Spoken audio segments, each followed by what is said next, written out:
I'm fascinated by the question of building good products, good services. But the question that keeps me up at night is how to build an innovative country. It's important to build innovative products, it's important to build innovative services, but how to build an innovative country. And I suspect that something very profound goes on in classrooms around the world. I'm going to focus more on India because that's where I went to school and I have more hands-on experience doing field research. But I suspect that one of the most profound roles that any facet plays in one's life is what happens in a classroom. The education system today is failing us profoundly. We're just marching towards a collective failure that we refuse to see. The schools of today are inspired by factories. They are mass-producing mediocrity, they have standardized excellence, and they are marching towards a direction in which the world isn't going. They're focused on what instead of the how and the why. They are focused on facts. They emphasize individual achievement as opposed to collaboration. As we move towards the future, we'll see the importance of collaboration with various stakeholders. But unfortunately, schools and colleges, many of them today, reward only individual excellence. That needs to change. We have codified intelligence. People with a certain kind of intelligence, analytical brilliance, are considered intelligent. But what about linguistic intelligence? What about spatial intelligence? What about cultural intelligence, contextual intelligence? There are many kinds of intelligence today, but our educational institutions unfortunately prioritize one kind of it. We've even managed to codify aspiration. And I suspect that in India, at least we are suffering from what I like to call the profound Macaulay hangover. Macaulay in 1835 infamously said, "We must at present do our best to form a class who may be interpreters between us and the millions who we wish to govern, a class of persons Indian in blood and color, but English in tastes, opinions, moral and intellect." In short, Macaulay was trying to make all Indians into polite and obedient receptionists. What do you see here? 2.99792,458 into 10 to the power 8 meter per second. What is this? I'm glad that all of you know it, but what disheartens me is that it's a question in an Indian board examination. A standard 10th question, what is the speed of light till 8 significant figures? I'm not sure why this question was asked, but it sure as hell wasn't meant to inspire innovation or creativity. When I said that we've codified aspiration, that we've focused on the what, this is what I meant. We've even managed to codify how people do art. Recently, I was in Moldova, a post-Soviet country in Eastern Europe, for the launch of their startup week. I went to a classroom, as I do whenever I travel, and I asked children to draw something. You know what they drew? They drew sun, they drew a mountain, they drew birds, they drew a river, and they drew a green grass. Wherever I go, in India and in many other parts of the world, that is what people end up drawing. You want to take a look? This is what it looks like. We need people to not just draw this, but invert rainbows and take a different outlook towards art, aspiration, creativity. Something that schools were meant to inspire, but are failing to do so. Now let's turn our hands to textbooks. Do you know Ram Pathshala Ja, Radha Khana Paka? What are these? These are things written in Hindi textbooks today. Let me translate it in English for the benefit of an international audience. It sounds something like this. Jack, go to school. Jill, cook food. Jack, have some jelly. Jill, go stroke his belly. Jack will take some rest. Jill, go fix his bed. Jack, this is your house. Jill, you must fade in and out. We are stereotyping gender. So what we are seeing in schools is a codification of creativity, focus on the what, and it's contributing towards gender stereotypes in ways in which we can't imagine. And my hypothesis is that if we keep doing that, we are going to all miserably fail in future. something we just can't afford as we march into the fourth industrial revolution. You know, somebody once remarked that India has 1.3 billion cricket coaches. Everyone in India is a cricket coach. I believe that India also has 1.3 billion career coaches. Everyone in India has an opinion on careers. If I ask people, which I do often, they say, how did you choose your career? How did you decide what you wanted to do? It's often a mix of this: what the neighbor suggested, what the market needs, what the counselor wants you to do, and what the most successful relative does today. This is how we choose careers, and we hope to make a difference. How can we do that? But I believe that not all is bad. There have been some concrete steps taken by the country, the private sector, the non-profit sector, and we can make an effort to march into the right direction to embrace the fourth industrial revolution equitably and sustainably. The fourth industrial revolution, as all of you know, has been defined by the World Economic Forum as the fusion of the biological, physical, and the digital worlds. This revolution is going to be powered by cloud computing and mobility as an experience and lead to copious amounts of data. But in terms of careers and education, the statistic is still self-explanatory. 85% of the jobs that will exist in 2030 do not exist today. 13 years from now, most of the jobs, 85% of them, are not the ones that are present today. So in order to embrace them, in order to be prepared for the future, we need a very different model of education. Let me tell you how I'm trying to do that and how it can potentially be possible. I run a community called Network Capital. We have about 18,800 members from 89 countries. It's a very simple concept that every single person in the world has something unique to learn and something unique to share. It doesn't matter where the person comes from, what gender the person has, what religious affiliation or what political affiliation the person has. Every single person has something unique to learn. And if you're able to trade in skills, you can learn from each other like you've never had before. So imagine Tinder. This is a young population. Imagine Tinder for skills, where Tinder for mentoring, where you can learn from another person who comes from a vastly different cultural background, political background, and learn from them. Let me give you an example. On Network Capital, we have a beggar and a billionaire mentor each other. Why? A beggar understands sales, marketing, and pitching better than any of us can ever, because that is what he or she does on a daily basis to survive. The billionaire, on the other hand, knows a thing or two about financial stability. Imagine them trading their skills. Imagine learning from each other. So this is what we've tried to do.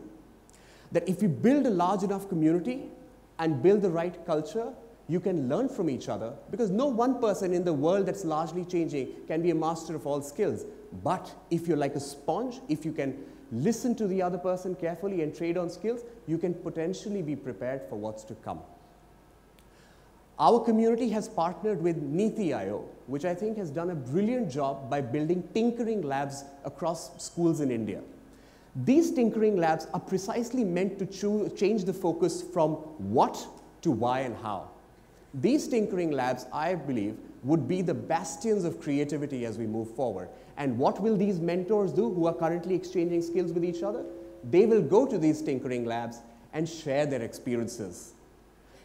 And once you have a dialogue between, say, the boardroom, the classroom, and the laboratory, that's where you'll see a new India emerge, an India that questions the status quo, where children are inspired to learn, where children are focused on the why and the how, because what is free online?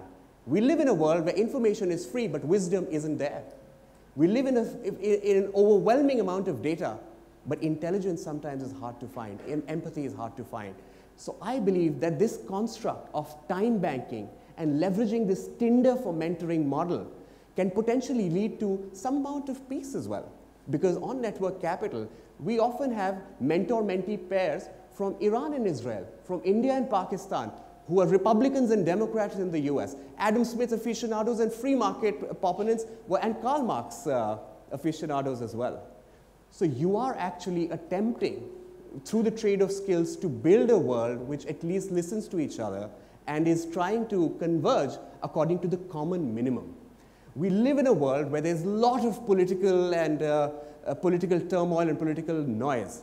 I think it's up to us, and I think skilling from each other and learning from each other in this time banking centric model can be a way forward. So this is the first step that we must take to revamp our classrooms, to make our country a little more innovative than it is. It has done very well in the past few years, but sky is the limit and we must aspire for more.